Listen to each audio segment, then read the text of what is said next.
हम जिस आकाशगंगा में रहते हैं वो हमें विशाल लगती है, 1 लाख प्रकाश वर्ष चौड़ी, जिसमें 400 अरब तारे हैं। लेकिन ब्रह्मांड के एक सुदूर कोने में एबल 2029 क्लस्टर के केंद्र में एक ऐसी चीज छिपी है जो कल्पना से परे है।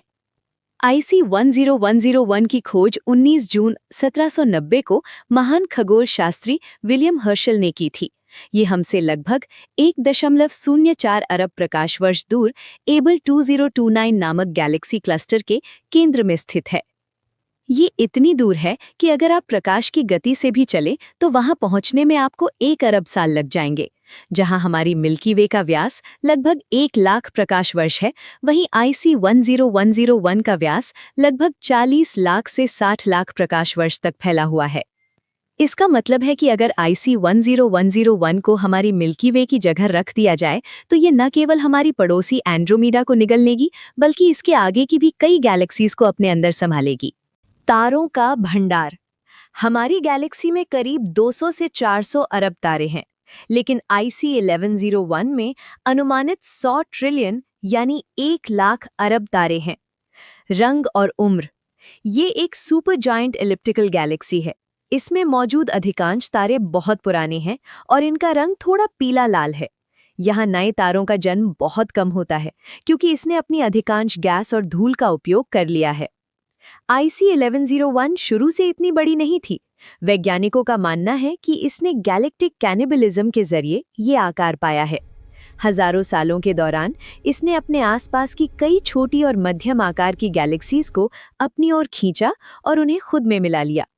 आज भी ये अपने क्लस्टर यानी अबेल 2029 की सबसे शक्तिशाली गैलेक्सी है और दूसरी छोटी गैलेक्सीज को निगल रही है।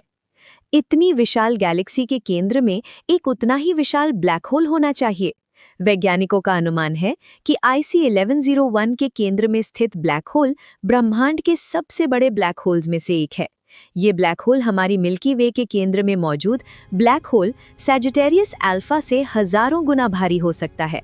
हम जिस आकाशगंगा में रहते हैं वो हमें विशाल लगती है, 1 लाख प्रकाश वर्ष चौड़ी, जिसमें 400 अरब तारे हैं।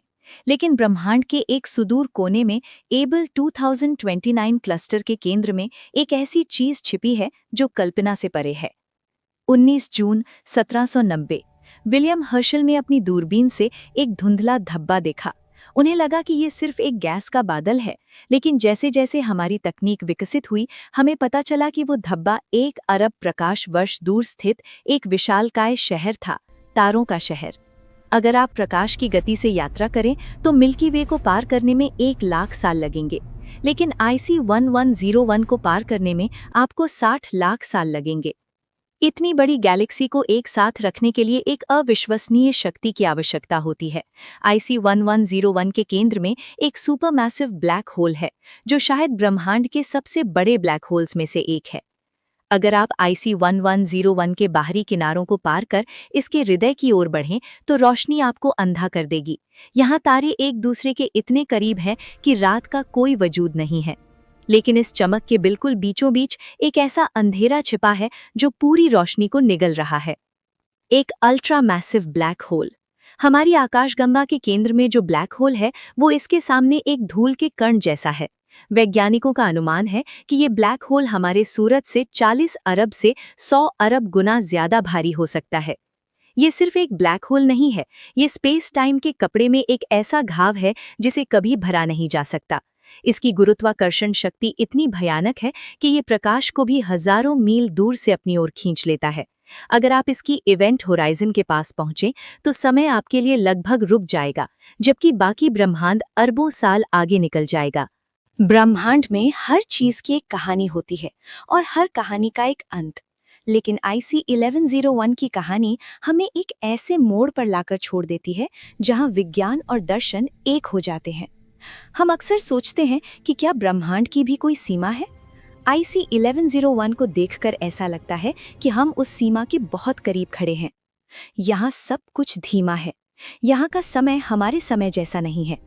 IC 1101 के इन किनारों पर खड़े होकर अगर आप पीछे मुड़कर देखें तो आपको अरबों प्रकाश वर्ष की खाली जगह दिखाई देगी, एक अनंत सन्नाटा।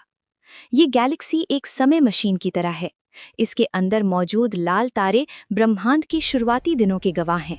वे तब भी थे जब पहली बार रोशनी ने अंधेरे को चीरा था, और वे तब भी होंगे जब बाकी सब बुझ चुका होगा। रहस्य ये नहीं है कि ये कितनी बड़ी है, रहस्य ये है कि ये अभी भी यहाँ है।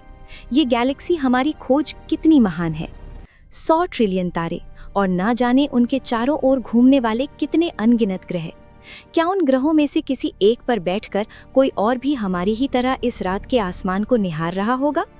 यहाँ का सबसे बड़ा रहस्य वो समय है जो इन चट्टानों में कैद है। क्योंकि IC 1101 ने अनगिनत आकाश गंगाओं को खुद में समाया है, तो मुमकिन है कि इसके अंदर मौजूद कुछ ग्रह किसी दूसरी गैलेक्सी से आए मुसाफिर हों। वे ग्रह जो कभी किसी और सूरज का चक्कर लगाते थे, लेकिन आज IC 1101 की विशालता में खो चुके हैं। क्या वहाँ कभी जीवन पनपा होगा? क्या वहाँ कभी ऐसी सभ्यताएं रही होंगी जिन्होंने अपने आसमान को इतना भरा हुआ देखकर विज्ञान की कल्पना की होगी?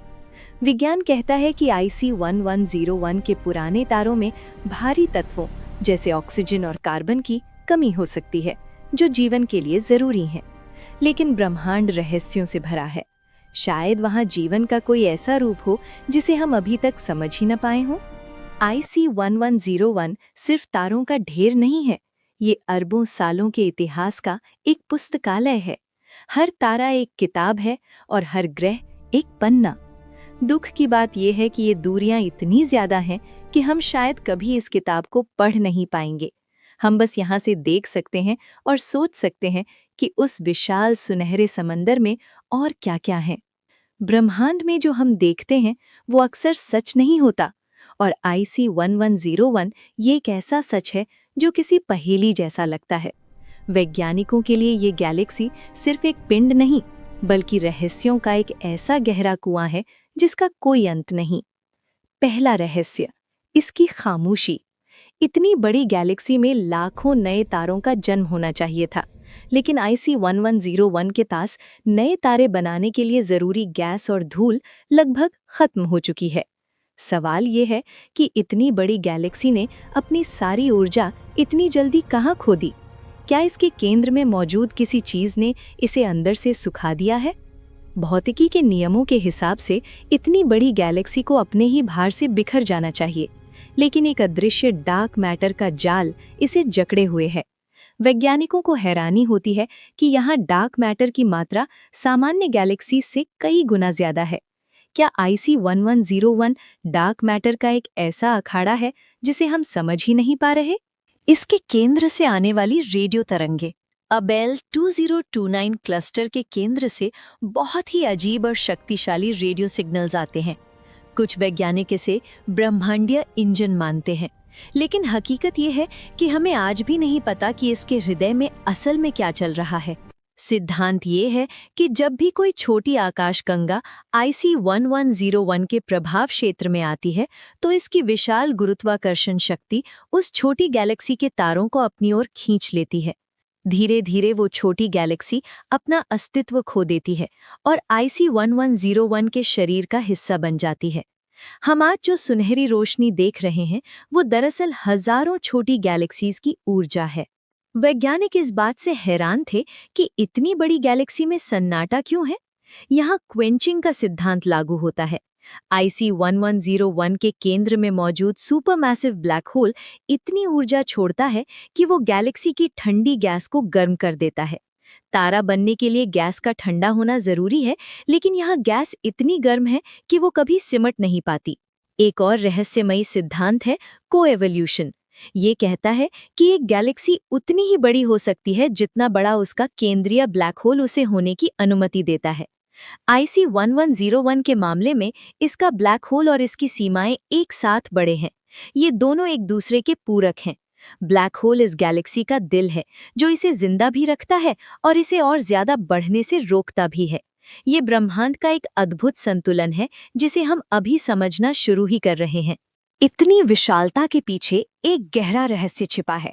IC 1101 ब्रह्मांड के एक बहुत ही खाली क्षेत्र यानी एबल 2029 के केंद्र में स्थित है।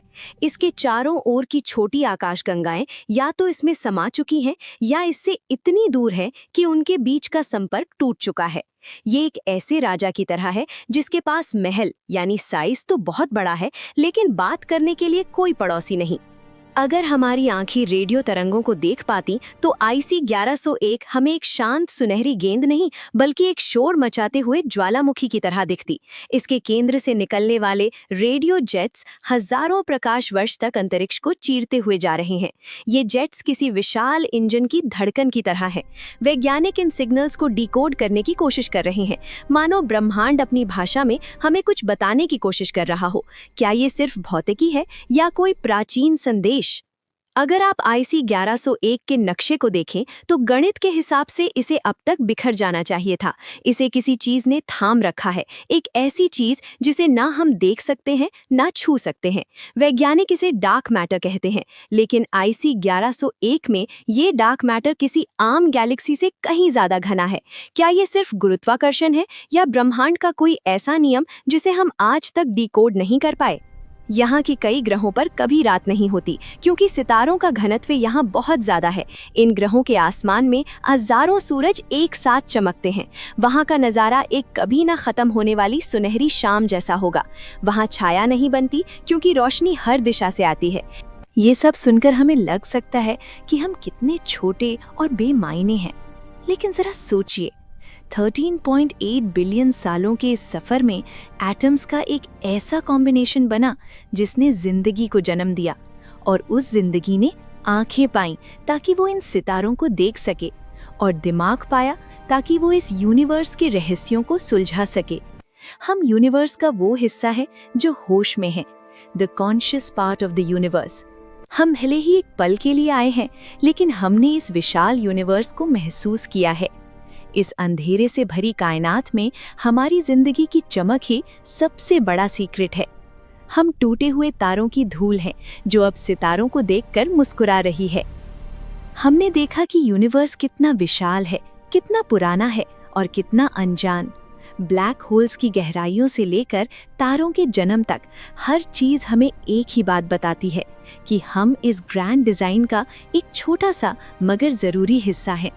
हम शायद इस ब्रह्मांड में एक नन्हे से पार्टिकल के बराबर हों, लेकिन हम ही वो जरिया हैं जिससे ये यूनिवर्स खुद को महसूस करता है। हम तारों की राख हैं जो अब बोलना सीख गई है। याद रखिए, आप इस यूनिवर्स में सिर्फ रह नहीं रहे, बल्कि आप खुद एक छोटा सा यूनिवर्स हैं। यूनिवर्स के रहस्य कभी खत्म नहीं होते, वो सिर्फ नए सवालों को जन्म देते हैं।